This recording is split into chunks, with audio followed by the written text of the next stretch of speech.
evening and welcome to the Wednesday, April 21st, 2021 evening session, specifically organized to provide opportunities for public input for those that work or go to school or otherwise cannot do it during the day.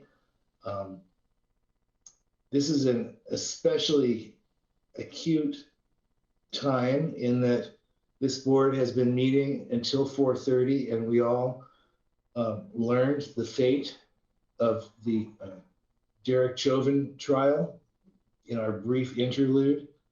If you haven't yet heard the entire tapes from Vice President Harris and President Biden, I can't encourage you enough to. For some of us, they're heart-wrenching. My wife felt that this was a moment where the country is working, and it was very emotional for her. I'm going to provide a statement to that effect tomorrow at the request of 2 board members, but we are here for public comment. Diana, are there people that are here that would like to provide comment to the board? I believe there are. At this time, if you have registered for public comment and would like to speak to the board, please raise your hand. You will see a hand icon on your device. And if you raise that, please only press the button once and it'll keep your hand up, and I will call on you and you will each have 3 minutes to speak. I will begin with Carolyn Partridge, followed by Deborah Mcgee. Carolyn, I will unmute your microphone and I show yourself muted. Once you unmute your microphone, you may begin your public comment. Can you hear me? Yes. Yes, we can.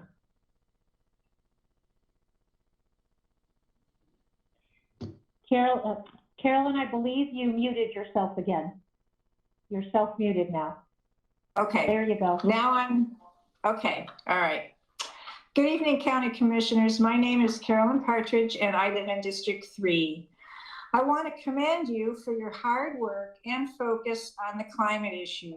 Within the last 2 years, you have passed a climate action plan, conducted a countywide greenhouse gas inventory, and assembled a top-notch climate advisory committee. That is great progress. I see that a new EV charging station has been installed at the fairgrounds, and I look forward to seeing more of them at all Lane County facilities in the future. We need to do a lot of work in the transportation sector because it is responsible for 66% of our county's emissions. To avoid reinventing the wheel, it is always helpful to see what others have done.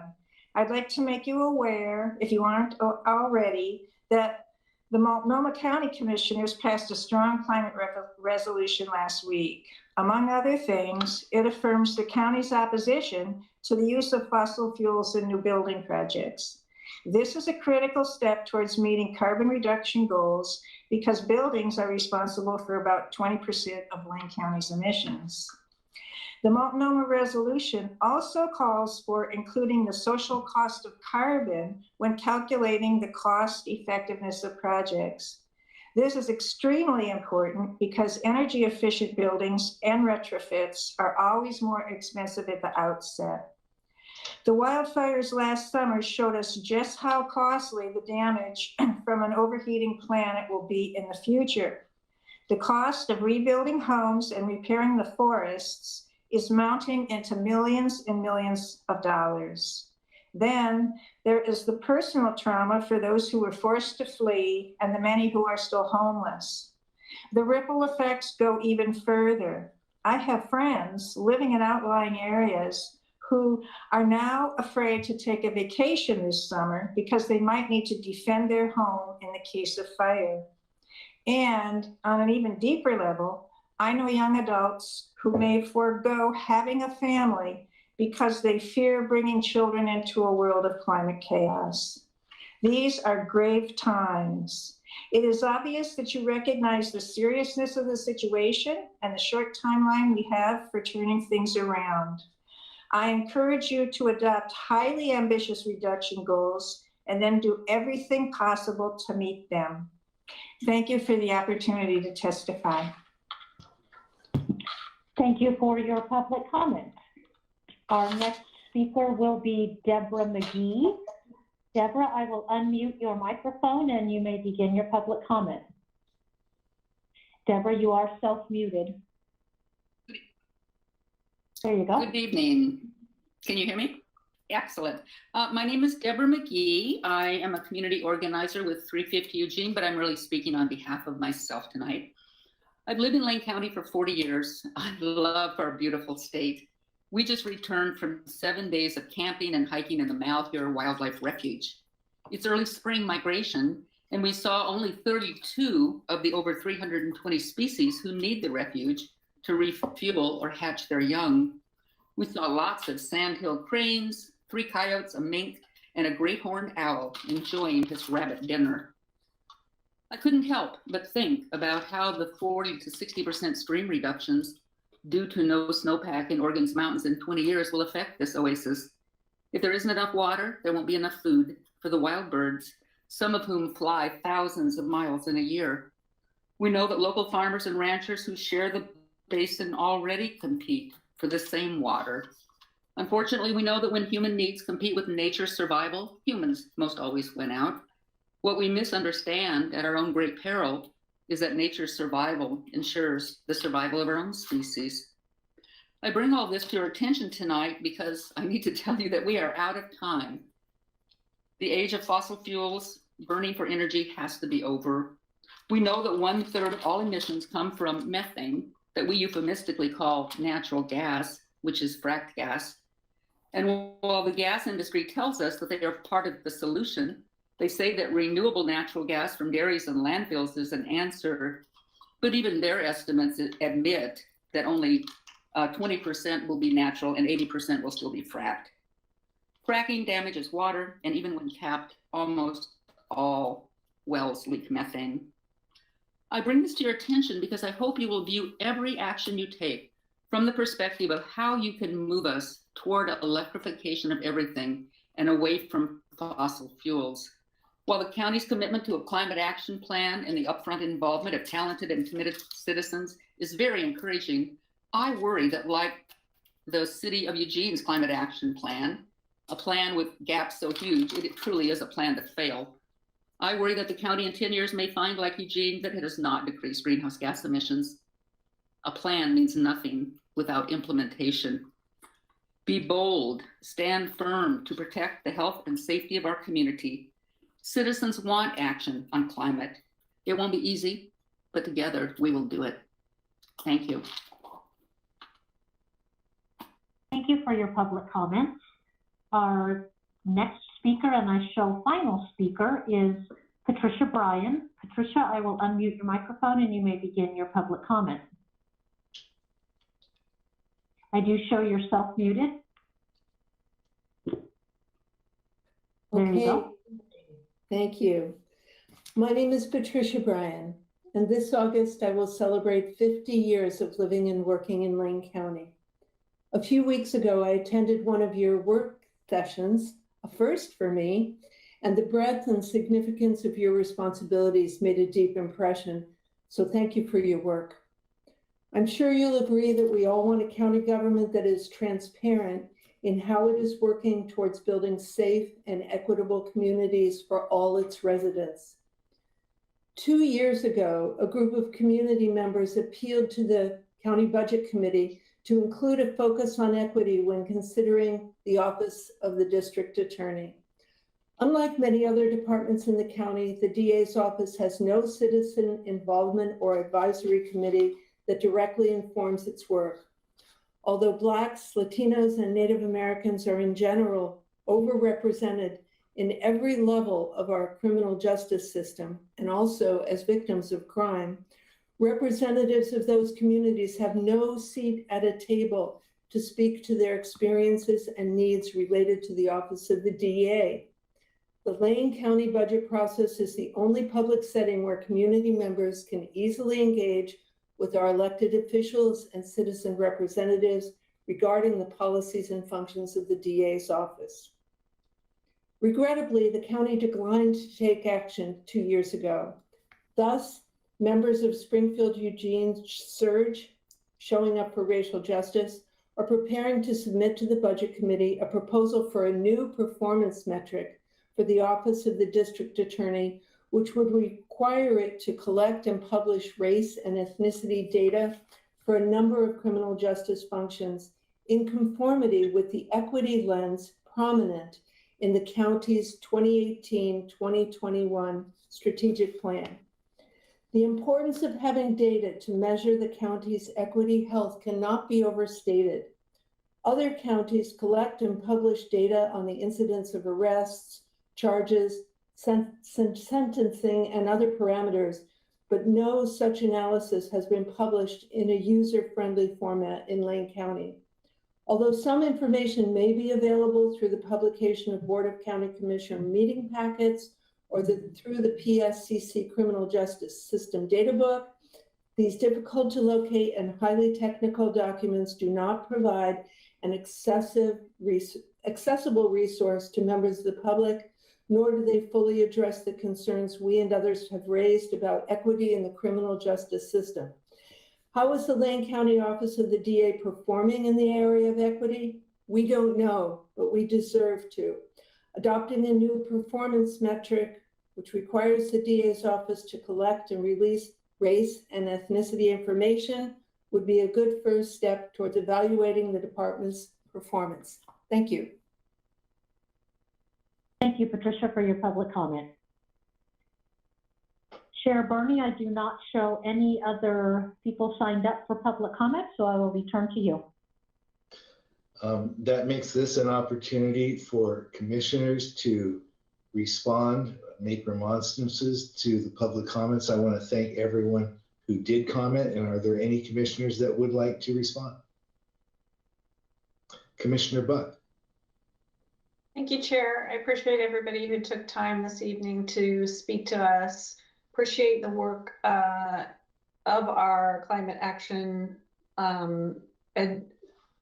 Committee, which I know the chair sits on and might have more information on. I also really understand the concern that although we've made good progress, you don't want to see it drop off and want to make real impacts in the future. And I share that sentiment very much. And I think there is good work ahead of us and understand the urgency. I did actually want to comment also on the DA's Office on the Performance Metric issue. I did have conversations on how we might be able to do that in the future. I don't think there's necessarily opposition from our DA's office. It's just how do we find the resources in which to create a person who can do that data entry work, because it's really data number crunching, and they do require to have particular credentials because you're looking at sensitive data, and had some ideas on how we might be able to have that actually occur. So I appreciate the reminder on that particular issue, and we'll continue to look into that further. Thank you, Chair. Thank you, Commissioner. Is there any other commissioner that would like to address the testimony? Yes, Commissioner Trieger. Thank you, Chair. I'd also like to thank folks who took time, not just this evening to share their thoughts with us, but I know that it also takes time to prepare your remarks. And so I appreciate that very much. I also, as a mom and a grandmother, am looking to the future, thinking about these weather events that we're already having so early in the season, and very much concerned about the health of the planet that we're leaving behind for future generations. To Ms. Bryant in particular, I would welcome you reaching out directly to me if you'd like to follow up with a little bit more about that. And as Commissioner Buck shared, I don't think in a sort of values way there's resistance to this notion. It's a matter of the structure of that department and the budget to match it. But we should never let budget be the driver of fulfilling our values and doing what's right. I think the only other thing I would say about that, from my understanding from attending a presentation at the Eugene City Club prior to COVID with our DA and others, and I'm sure this is not new information to Ms. Bryant, but the problem begins long before folks get into the system and start interacting with our DA's office. It's a policing, profiling, bias in policing issue. Our DA's office currently relies on data inherited from the policing entities that people enter the system and her department through. So we have a perfect example, which tees us up for our conversation tomorrow morning about addressing racism as a public health crisis. We have a perfect example of a systemic problem. And so again, I just want to appreciate everyone's time tonight and welcome Ms. Bryant to get in touch with me directly for some follow-up on that really important topic. Thank you. Anyone else? Commissioner Bozovich. So the topic of statistics and tracking is timely in some ways. The Lane Public Safety Coordinating Council is currently looking at what statistics we do need to gather, how we can gather them, some of the barriers to that, such as, there only certain people are allowed to look at the CJIS, the Criminal Justice Information System. You have to be licensed to even open that up on a computer screen. And is the DA's office really where we should be collecting this data? Whereas most of what the DA does is reactive to what law enforcement agencies do first, which is arrest and investigate crimes and turn them over. So there's a bunch of discussion there that is ongoing with the PSCC. It's in our work plan. Our work plan work group is currently working on those particular topics. We have done one study, at least, of our youth system that was done looking at our causes for our disparate representation by various minorities in our youth system, and that's available. And I do agree sometimes it's hard to find this stuff, but I would also note the DA's office is already not filing charges on cases because of lack of resources. And if we throw something else willy-nilly on them as a requirement without really thinking about it, I think we need to have a conversation with the DA about that. We need to have a conversation with the state. The DA's function is really a state government function that used to be paid for entirely by the state of Oregon. And over time, it's become a shared function between the counties and the state. And it used to be a little bit equal sharing. Right now, the cost of the DA's office is 96% county funds, 4% state. And I think before we start throwing a lot of requirements on the DA's office, we need to have a serious conversation with our state legislators and the governor's office about funding DA's function adequately. And maybe we'd already be gathering this data because they'd have the staff to do so. Right now, they don't have enough staff to even litigate all of the actually chargeable and litigatable charges that are on their docket. They let people go without prosecution for lack of resource. Thank you. Is there any other commissioner that wants to speak again or to speak on any of these items?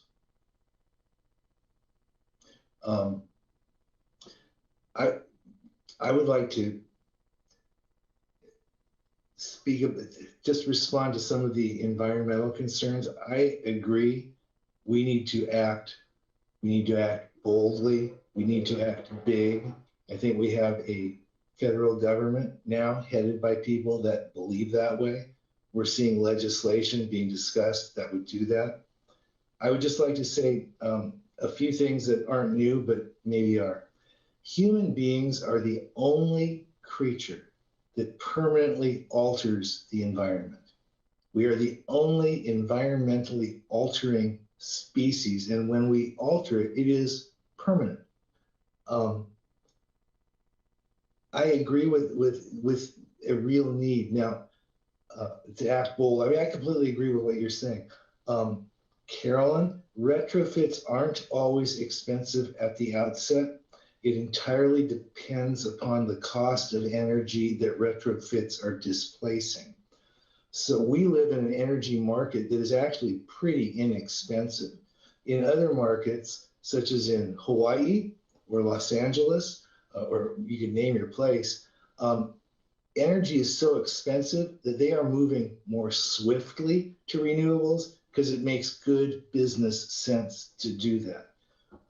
We need to look at, I believe, various ways in which government can not use funds to entirely pay for transforming the energy portfolio and environment we operate off of, but can use dollars to incent private dollars to come in exponentially more to do things such as large building or residential retrofits, as I think one of your comments referred to. But I also want to say you need to stay on us, and I don't say that lightly. I really believe that democracy does depend on an enlightened electorate, and that change can happen on a dime. Not all change has to take forever. So please watch these climate advisory committee meetings starting in June, even though it's not scheduled yet. That body is going to report to the board and make recommendations to the Board of Commissioners. And your input and your insistence on action is always going to be necessary. And if it's not there, we can't do as much. So thank you so much for your input. My comments may have aroused or engendered other comments by the board, or perhaps other board members would like to respond in more depth. This would be the time to do that.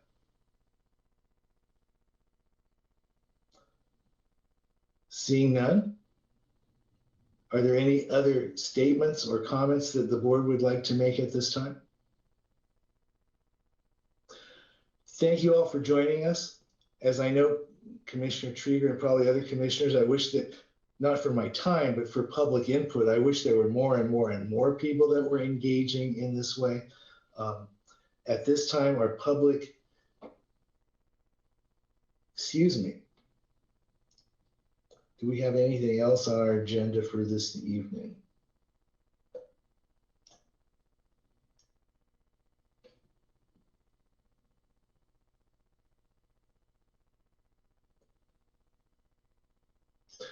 I have other business.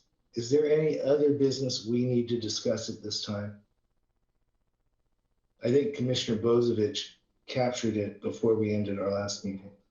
Okay, at this time, if there are no objections, this meeting we will now go on recess until we resume our Board of Commissioners meeting tomorrow morning at 9 a.m. Thank you all very much for being here. Good night.